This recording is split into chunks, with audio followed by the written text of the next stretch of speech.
Are you looking to take your photography to the next level with the Samsung Galaxy S23 Ultra? Well then, look no further, because I've got tips for you. Because in this video I will be sharing my top 5 settings for how to get the most out of this phone. And these tips are not only very practical, but they are also easy to follow. So grab yourself your phone, something to drink, and let's get into it. Alright, so the first thing you want to set up is to go into your phone and go over to More. And this phone has something that is called Pro Mode, and this is something we really want to use, because in Pro Mode you get all of these different settings, manual settings that you can change yourself instead of having it on auto mode. So when you want to use this phone as a photography tool, I would definitely recommend you using the Pro Mode. And one extra tip is that to go over to More, and instead of having to go all the way here to press Pro Mode to get these settings, you could press and hold and then drag it down to this little bar down here, and you can place it wherever you want. That way you can have easy access to it all the time. And the next setting we want to turn on is to change the format of the photos that we take. So we do that by going up to the settings tab here in the top left, and then scroll down to advanced picture options. And here you can see it says JPEG format. We want to press that and change it either to RAW and JPEG or just the RAW. But I'm going to use RAW and JPEG. If you have the option and want to take your photography to the next level, I would definitely recommend that you use the RAW mode. This will just allow you to make more changes when editing your photos in applications such as Lightroom, Snapseed. Right, so the next setting to set up, if you want the full potential out of this camera, you want to set the form factor to 3:4. And this is because in all of the other form factors, the phone is going to crop the photo. So if you want to get the most out of the sensor, you want to shoot in 3:4.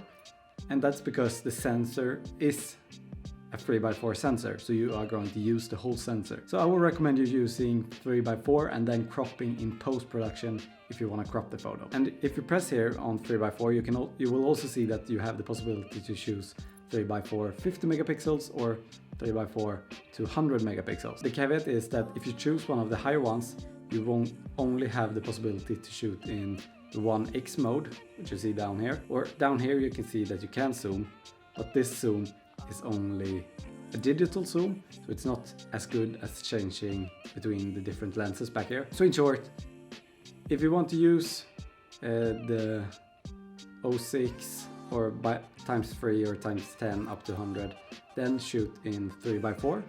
But if you want to shoot in the 1x, you can also use 50 megapixels or 200 megapixels. Does that make sense? I hope it makes sense. Alright, and then there are a few extra settings I would turn on. So go over to the settings tab again, scroll down first to tracking autofocus, and this is just an autofocus that will track a subject in the frame.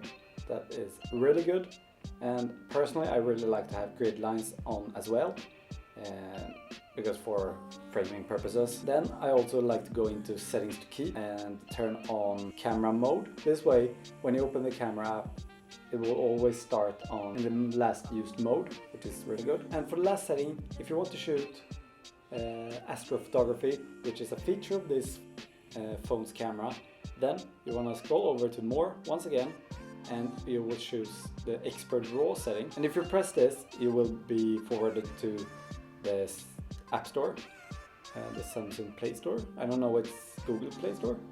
I don't know what it's called on Samsung, but you will have to download an extra app. But once you have, you can turn on Expert RAW, and here in the top right corner you see these like star signs, and that is where you can shoot astrophotography. So you can turn on Sky Guide, and that way you will be able to see where different stars are in the sky, and there's the moon. And then you can also set the duration of the shutter 4, 7 or 10 minutes.